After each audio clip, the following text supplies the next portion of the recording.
Muli na namang nag-alboroto ang isa sa mga aktibong bulkan sa Japan, ang Mount Sakurajima, na nagdala na muli ng malakas na kapal ng usok na abot sa mahigit 4 na kilometro.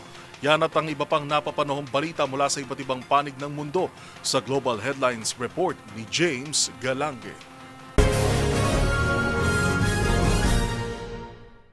Balita mula sa Japan. Pansamantalang kanselado muna ang sakay ng ilang mga paliparan sa Japan matapos sumabog ang Mount Sakurajima na nagpakawala ng usok na abot sa 4 na kilometro ang taas. Habang inabisuhan naman ng publiko sa maaaring sakit na dulot ng ashfall mula sa nasabing bulkan na nagtala ng 3 sunod-sunod na pag-alboroto. Ayon sa Japan Meteorological Agency, 3 prefecture ng bansa ang maaari pa ring maapektuhan tulad ng Kagoshima at Miyagi.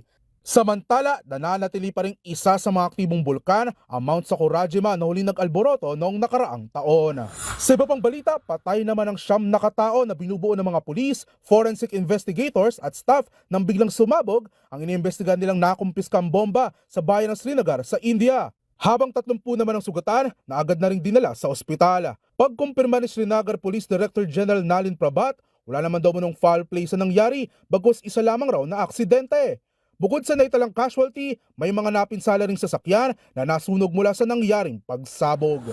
Samantala, balita naman mula sa Palestine, nagsimula naman ang mga Palestinian, United Nations o UN volunteers para muling itayo ang nasirang syudad sa Gaza na napinsala ng giyera sa pagitan ng Israel at Hamas, kung saan sinimulan nilang magbayanihan sa paglilinis ng nasa tinatayang 60 milyong tonelada ng mga debris, gayon din natignan ang magiging tagal ng pagsasaayos ng mga nasirang infrastruktura.